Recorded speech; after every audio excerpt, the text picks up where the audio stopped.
united in faith and service at home, in our community, and around the world. Only through your giving does our mission vision become a reality.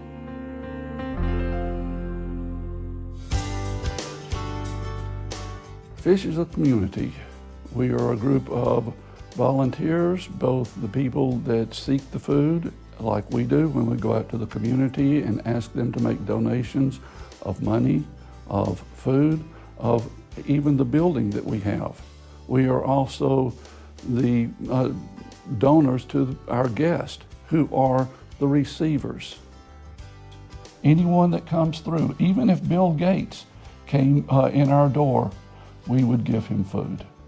Now that's one of the most important parts, is that we are a community. Nobody is better than another person. We are a community based on love for one another. God gives us grace. It's up to us to receive and live into that grace. That's the theme of the Fish Pantry. We realize that God's creatures are all around us, and for so many people, their pet is part of their family. And so when that pet is sick or ill or dies, they need loving arms around them. And our ministry, our group of people supports and provides that. So that to me is probably one of the most important things. Lamb's ministry is in its 4th year at Church of the Ascension, and our main mission statement is to provide prayer and support for our parishioners who have pets who are either ill or are going to be undergoing surgery or who have died. And we also help people find homes for pets, whether they have to release a pet for some reason or they find homeless pets. We also do that within our parish here. The second part of what Lambs does is that we raise money and also take donations of food for the pet pantry within the fish pantry. Once a week, provide free pet food at Fish. And our third one is we have every October, we have a blessing of the animals.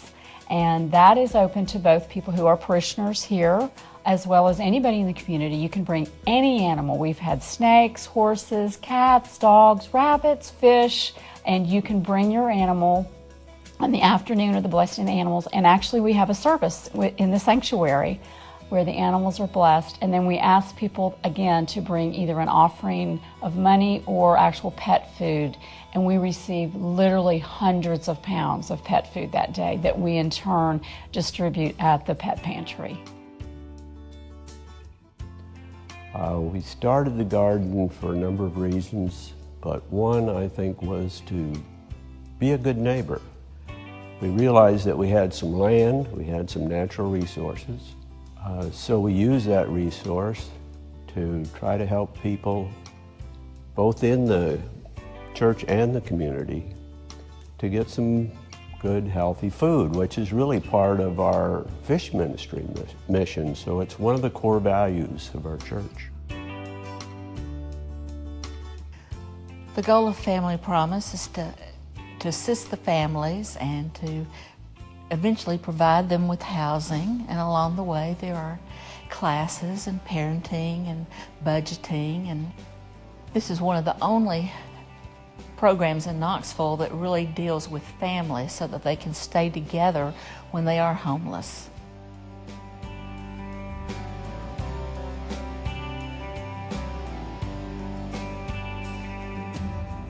In the year 2000, the diocese started a group of consortium of churches called the Appalachian Resource Ministerial Team, and the objective was to bring churches in East Tennessee Diocese to recognize the problems in Appalachia. So our job was primarily to set up a resource center to give the churches opportunities to do service, and where you were primarily set up to do education and to serve the poor through feeding and housing.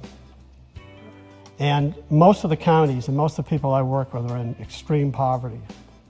Their average income is less than $12,000 a year. Well, campus ministry is an opportunity for students and faculty and staff to be church. This middle period in campus is this time when students are coming into their gifts like they never have before, where they're open to the possibilities of what they're going to do with their life. It's a very great time to be church.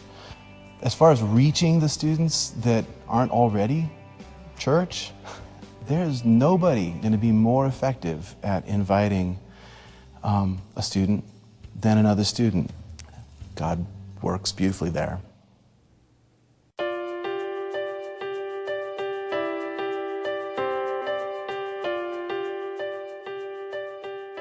In January of 2010, a magnitude 7 earthquake struck Haiti about 17 miles from the center of the capital, Port-au-Prince.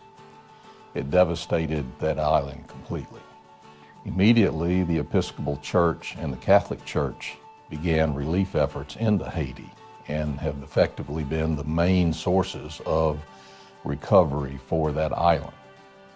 The people of Ascension are very generous and they are very caring when they know what the need is.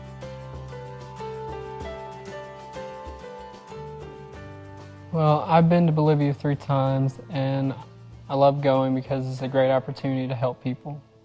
One thing that stands out for me in Bolivia is all the small children, how happy they are whenever like the smallest gesture of kindness is showed to them, or whenever we play soccer with them or help fix up their church, they're always happy and smiling. Within our church, it's a really fun and exciting trip that a lot of people get a lot of things out of. I mean, I would go back many times. It's just a great, wonderful experience that really shows you the world and the people in it.